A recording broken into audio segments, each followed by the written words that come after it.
जीवाचं येणं सुद्धा त्याचंही प्रयोजन काय आहे? खरं तर जीवाचं या ठिकाणी येणं कशा करता? त्याची जीवदशा संपली पाहिजे आणि त्याला शिवदशा प्राप्त झाली पाहिजे. म्हणजे थोडक्यात मानवी देहाला येत असताना दुःख बरोबर घेऊन येत असतो. त्या आत्यंतिक दुःखाचा नाश झाला पाहिजे आणि परमानंदाची प्राप्ती झाली पाहिजे. असं दिव्य कर्म करून आपल्या जीवनाचं सोनं करण्याकरता जीवाला इथं यायचं आहे. त्याने उत्तम कर्म करावं, त्याची जीवदशा नष्ट झाली पाहिजे, त्याला शिवदशा प्राप्त झाली पाहिजे. याच्या करता महाराज बोलतात की नाही, देवाने एवढा सुंदर नरदेह दिला कशा करताय? तर महाराज बोलतात, जेणे तू जोडसी नारायण दास जीवपणा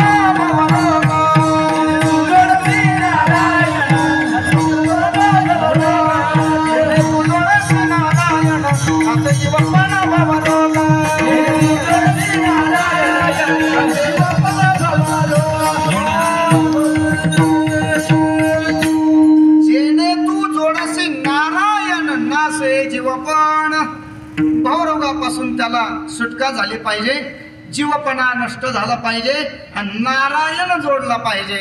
याच्या करता परमात्म्याने आपल्याला दिले इंद्रिय हात पाय कान, दिले इंद्रिय हात पाय कान, डोळे मुख बोलाया कान, डोळे मुख बोलाया वचन, दिले तुझं नारायण तुझी जोडसी नारायण दास जीवपणा भवरोग, दास जीवपणा भवरोग, दास जीवपणा भवरोग, दास जीवपणा भवरोग. दिले इंद्रिय हात पाय कान, दिले इंद्रिय हात पाय कान, दिले इंद्रिय हात पाय कान, दिले इंद्रिय हात पाय कान. जीवदशा नष्ट झाली पाहिजे, नारायण जोडला पाहिजे. याच्या करता दिले इंद्रिय हात पाय कान, डोळे मुख बोलाया वचन. पण जेणे तू जोडसी नारायण या पदाला अंडरलाईन करायची, पण आपण काही तेवढा प्रयास काही करत नाही.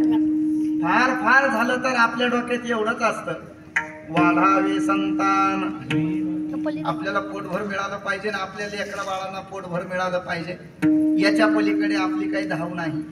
पण ध्यानात ठेवा, जन्म मिळणं ही संधी आहे आणि जन्म मिळाल्यानंतर जन्माचं आत्मकल्याण होणं त्या संधीचं सोनं आहे. विठ्ठला विठ्ठला विठ्ठला विठ्ठला. माणसाचं कर्तृत्व असं असलं पाहिजे महाराज की आपल्या कर्तृत्वाच्या द्वारा इतरांनी आपलं दिव्य कर्तृत्व पाहिल्यानंतर मायबापाला धन्यता मिळाली पाहिजे. असं पाहिजे. एखाद्या पोराने चांगलं काम केलं तर गल्लीत जर तो गल्लीतून जायला लागला तर बसलेले ज्येष्ठ माणसं म्हणतात, हे लेकरू कोणाचं आहे रे? कोणाचा मुलगा आहे हा? काय चांगलं काम करू लागलेला आहे, आता सेनेमध्ये भरती झालेला आहे, कोणाचा मुलगा आहे हा? कौतुक करतात महाराज. आणि एखादा जर नालायक असला तर कोणाचं करताय रे हे? म्हणजे शब्द एकच आहे पण भाव मात्र वेगळा आहे. मग आपल्या करता इतरांनी शब्दाचा उच्चार करावा तो कसा? हे लेकरू कोणाचं आहे? धन्य माता पिता तयाची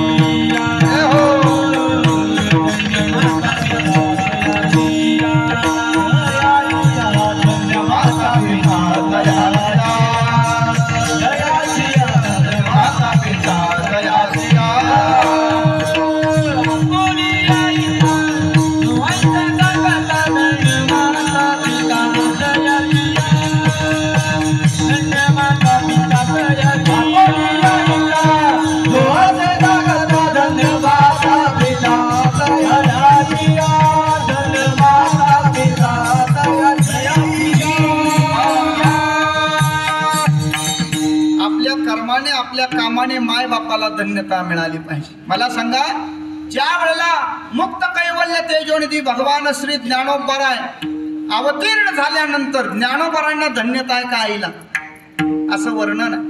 धन्य धन्य जयाची कुशी ज्ञान देव जन्मले. ज्या कुशीमधून ज्ञानोबरांनी अवतार धारण केला ती कुश धन्य आहे, ती माता धन्य आहे. बरोबर आहे की नाही.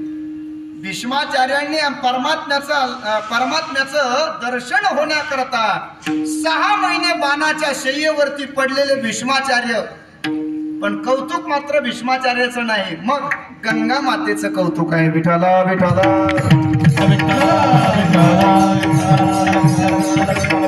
बळी महाराजांचं चरित्र सगळ्यांना माहिती आहे. ज्या वेळेला यज्ञ प्रारंभ झाला त्यावेळेला बळीच्या दारामध्ये जो जो याचक येईल त्यांना दान करण्याचं सामर्थ्य बळीराजाकडे आहे. दानशूरांच्या यादीमध्ये बळीराजाचा पहिला नंबर आहे. आणि म्हणून बळीराजाचा 100वा यज्ञ सुरू झाला. आता बळीराजा इंद्र होणार. पण भगवान परमात्म्याने त्याचा यज्ञ भंग करण्याकरता तिथे वामन अवतार धारण केला. छोटासा ब्राह्मणाचा अवतार धारण केला आणि बळीराजाच्या समोर जाऊन असे उभे राहिले. जानवं घातलेलं आहे, मुंडन केलेलं आहे, गळ्यामध्ये तुळशीची माळ आहे आणि हातामध्ये छत्री आहे. तर बळीराजा त्या ब्राह्मणाला म्हणायला लागले, हे ब्राह्मण देव, माझा यज्ञ सुरू आहे, तुम्हाला काय पाहिजे ते मागून घ्या. त्यावेळेला भगवान, आता तो प्रत्यक्ष नारायणच आहे पण ब्राह्मणाच्या वेशात, नारायणाने सांगितलं मला, मी संतुष्ट ब्राह्मण आहे. ब्राह्मणाने संतुष्ट राहिलं पाहिजे बरं. मी संतुष्ट ब्राह्मण आहे, मला दुसरं काही नको बाबा. मला तुला द्यायचं असेल तर एकच दे, 3 पावलं भूमी मला दे. बळीराजा म्हणायला लागले, हे ब्राह्मण देव, माझा अपमान करताय का? देण्याकरता मी समर्थ आहे ना. 5-10 गावाची जहागिरी घ्या, मी द्यायला तयार आहे. 3 पावलं भूमी मागून माझा अपमान करू नका. त्यावेळेला बळीराजाला सांगितलं, देवाने म्हटले नाही नाही, मला 3च पावलं पुरेशी आहे. आणि मग बळीराजा म्हणायला लागला, 3 पावलाने जर हे संतुष्ट होत असेल तर मग द्यायला काय हरकत आहे. आणि मग पाण्याची झारी घेतली संकल्प सोडण्याकरता. तर तिथे शुक्राचार्य हजर झाले. शुक्राचार्य म्हणले, बळीराजा सावध हो, हे ब्राह्मण नाहीये, ब्राह्मणाच्या वेशेमध्ये आलेला नारायण आहे म्हणे, तुझा यज्ञ भंग करण्याकरता आले. म्हटले मग? अरे म्हटले, दान देऊ नको. बळीराजा म्हणला, आता दिल्याशिवाय तर राहणारच नाही गाड्या. का बरं? एरवी मी इतरांना सामान्य जीवनात दान करण्याचं सौभाग्य मला प्राप्त झालं, पण आता मात्र जगाच्या मालकाला दान करायचंय, मग ही संधी मी का सोडायची? मी दान केल्याशिवाय राहणार. त्यावेळेला शुक्राचार्य म्हणले, मी तुला दान करू देणार नाही. त्यावेळेला बळीराजाने शुक्राचार्य म्हणजे गुरुला ज्ञान दिलं. महाराज काय काय कमाल आहे. बळीराजा शुक्राचार्यांना म्हणू लागला, गुरुजी तुम्हाला शास्त्र माहिती नाही का? म्हणले, काय शास्त्र आहे? अरे सत्कर्मामध्ये जर पिता आडवा आला तर त्याचा त्याग करावा, सत्कर्मामध्ये आई आडवी आली तर आईचा त्याग करावा, सत्कर्मामध्ये बायको आडवी आली तर बायकोचा त्याग करावा, सत्कर्मामध्ये भाऊ आडवा आला तर भावाचा त्याग करावा, आणि सत्कर्म करण्यामध्ये गुरुजी आडवे आले तर गुरुजींचा सुद्धा त्याग करावा. हे शास्त्र तुम्हाला